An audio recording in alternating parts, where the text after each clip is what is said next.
Coach, just what are keys you feel like tonight now that you've had a couple of days to get ready for game five? I mean, it's certainly, the things that we talked about the other day, but that's the same for both teams, rebound, take care of the ball, play with a great deal of force and will and grit for 48 minutes. We had segments the other night where the level of play wasn't as hard as we're used to in this building and on the road for that matter. And so we have to play with a great deal of force, poise, and smarts for 48 or as close to that as possible. Quick follow.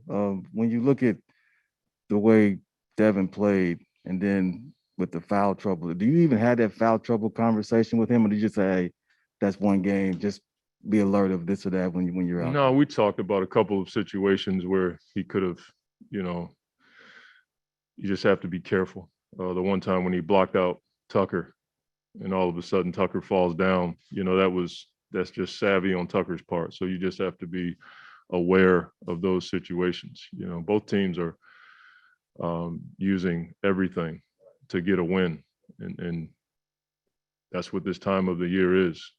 So we always talk about those situations, but not in a, you better do this type. It's like, look, think about this, and Book's always open to those kinds of reminders because he knows I never come to any of our guys without something that I haven't given a lot of thought to. Kellen, right here. Hey, Monty, you'll want that number for threes up from 23 from game 4. When you watch back the film on the games where you guys do generate a lot of them, what are the main things you see the team doing well to generate a number in the 30s, 40s? Getting to the paint. I mean, it's no different than any other team. Transition, obviously, but when we're able to get to the paint and play in paint to great, that's typically a way for us to generate threes. And DA's dives generate threes. Tory, did a really good job diving the other day, and that can generate threes for us as well. Back right. Hey, Monty, over here. I'm curious, the series is going 6 and possibly 7.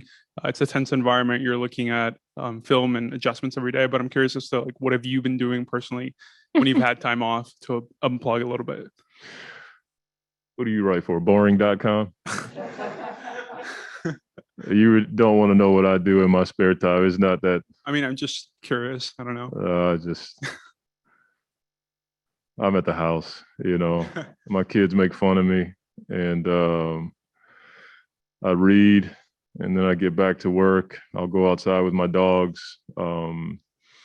Reading is something that I do more reading now than I did in college. I can't believe I'm admitting that.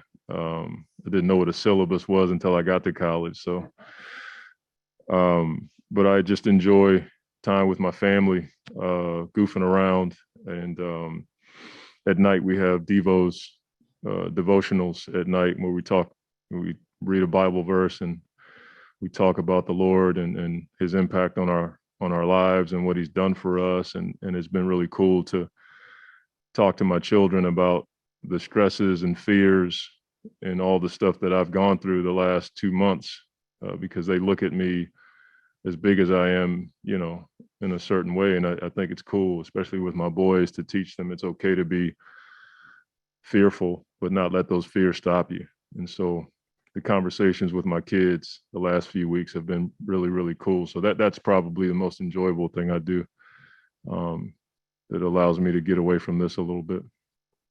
Thanks. Mark over here. Hey, Monty, on that note, I know there's been a lot of restrictions all season, but outside of work at the facility, have you guys been able to do any team buildings type of stuff during the postseason run? Nothing. Outside of what the guys are doing at the hotel, they have eating areas for us, and guys will go down there. But at this point, you're trying to be as safe as you can. You look around the country, and the virus is still having an effect on people, having an effect on our country. So it's really hard to do that. So not much. Gina up front. Coach, what are you reading right now? I just do a John MacArthur Bible study. Mhm. It's a Bible in a year. And I tend to have a number of books that I start but rarely finish. Reading a guy, Vodi Bachman, called Fault Lines. And it just talks about how we may interpret social justice correctly or incorrectly based on our history, based on what you've been through, that kind of thing. So it's something that I've really had to question, am I right? Am I looking at it the right way? And my own shameful prejudices that I have to admit that I have. And it's helped me to internally look at myself and try to be more loving in areas where I wasn't. So I really enjoy his insight. Yeah. And then on a different topic, just you mentioned these 2 months have been stressful, a Yeah. grind, all of Yeah. that. And people talk about the season being that way, that it's like a grind and it's a long road. But Yeah. when you know that there's at least 2 games left, but at most 3, when you really are kind of reaching the Yeah. end, is that just weird to think about? Does that just create an extra sense of urgency? Like, how do you kind of mentally wrap your brain around that yourself? And what do you sort of tell the team about that you really are getting to the finish line one way or the other? Yeah. Well, I think Doc sent me a text, Rivers, a week or so ago, and he kind of hit it on the head. Pressure is a privilege. And that's what we've always said to our guys. Like, we want to be in this position. As hard as it is, this is what you want. You're not going to find greatness on the beach. You're going to find it in the struggle. And that's what we've told our guys from day one, getting past hard. And so I think that's helped all of us get ourselves conditioned for these kinds of moments. Palmer, over to you on Zoom. We got a Mark Spears with the undefeated. Yes, Coach. Just want to get your thoughts on all the African American coaches getting hired over the last couple months, and all but one of the positions going to not only Black coaches but certainly qualified Black coaches. Yeah, I think the last few weeks have been really cool in that regard. The way I look at it is, I just wanted everybody to have the same opportunities to get a job. And I just think it's important that, African Americans, white, brown, it doesn't matter. I just wish that every team would have a lengthy process so that guys would get the experience. That's how I view it. I think when teams just pick a guy and not allow for younger coaches and African American coaches to at least go through the process, it's hard, because we all need that experience so you can learn like what I need to do, where my strengths are, where my weaknesses are. So I think the process is important for all coaches. And as I've been pretty open about, I'm not looking for a leg up. I'm just looking for equal ground for everybody. So it has been pretty cool to see Chauncey and Ime and, guys that I've known for a while get an opportunity to be a head coach. At the same time, I just want everybody to be on the same equal playing field as it relates to opportunities. And why was it important for you during this strenuous time to celebrate Willie after practice? We celebrate everything. That's our deal.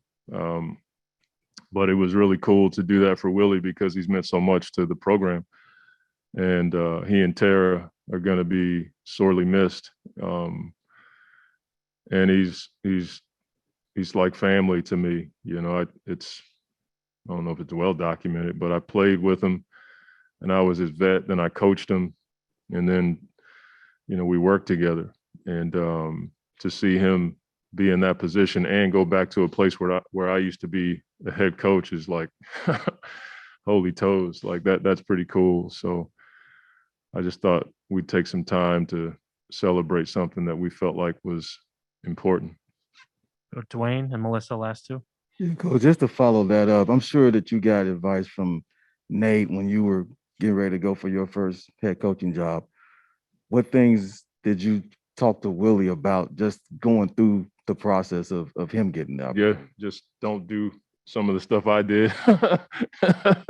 Just you don't want to be as brash and direct in black and white all the time. Sometimes you got to finesse your answers a little bit so you can keep their attention. And I've learned to tone it Do down a that, little right. bit. But Pop and Nate have always told me to just be myself, and that's good enough. And that's what I told Willie, just be you. And then I gave him a few pointers on things that I thought could help him. But Willie is his own man, and who he is good enough. Melissa? Monty, you said a lot of really interesting things about the pressure that this stage goes along with. I'm curious, over the years, how has your approach to pressure kind of changed and matured just through everything you've been through? I guess as you get older, you just learn to embrace it. Early on, you don't really know what it is because you're so young, and you're not in the position where the pressure is directly on you, and so you don't even know how to deal with it. Because you're not dealing with it. You're watching Patrick Ewing deal with it. You're watching Tim Duncan deal with it, and Pop deal with it. And then you get in your own situations and you have a bigger leadership role. You just learn like this is just normal, and that's where the good stuff is. And so you just kind of look for it, to be honest with you, because that's where you find out a lot about yourself, but you also have a chance to, get the big prize if it's somewhere around that pressure.